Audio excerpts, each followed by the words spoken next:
से हंस के काहे बोला होगे छौड़ी, यारवा तोरा से हंस के बाड़ी बोला होगे छौड़ी।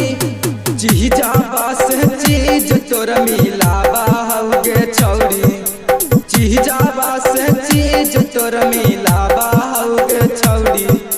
यारवा तोरा से हंस के काहे बोला होगे छौड़ी, यारवा तोरा से हंस के काहे बोला होगे छौड़ी, बोला होगे छौड़ी।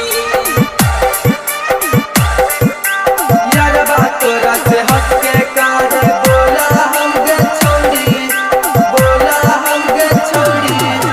Bholenath recording studio Kariyatpur.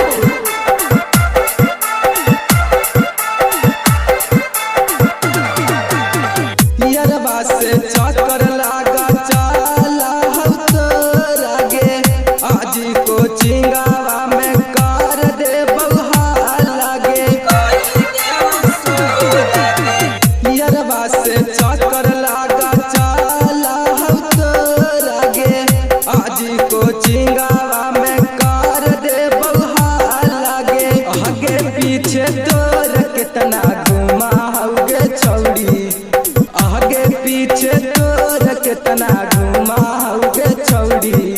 यारवा तोरा से हंस के काहे बोला हकौ छौड़ी, यारवा तोरा से हंस के काहे बोला हकौ छौड़ी, बोला होगे छौड़ी।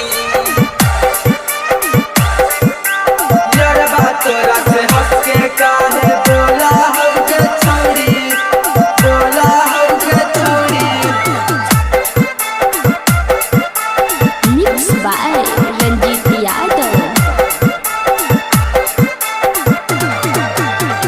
दीपन विकास से लगाइल नहीं दी लगे, अभिषेक बिहारी आके बुझाने नहीं फी लगे। दीपन विकास से लगाइल नहीं दी लगे, अभिषेक बिहारी आके बुझाने नहीं फी लगे। हाँ कसला भरवा काहे बोला होगे छौड़ी, हाँ कसला भरवा काहे बोला होगे छौड़ी। यारवा तोरा से हंस के काहे बोला हकौ छौड़ी, यारवा तोरा से हंस के बाड़ी बोला हकौ छौड़ी। Bholenath recording studio Kariyatpur.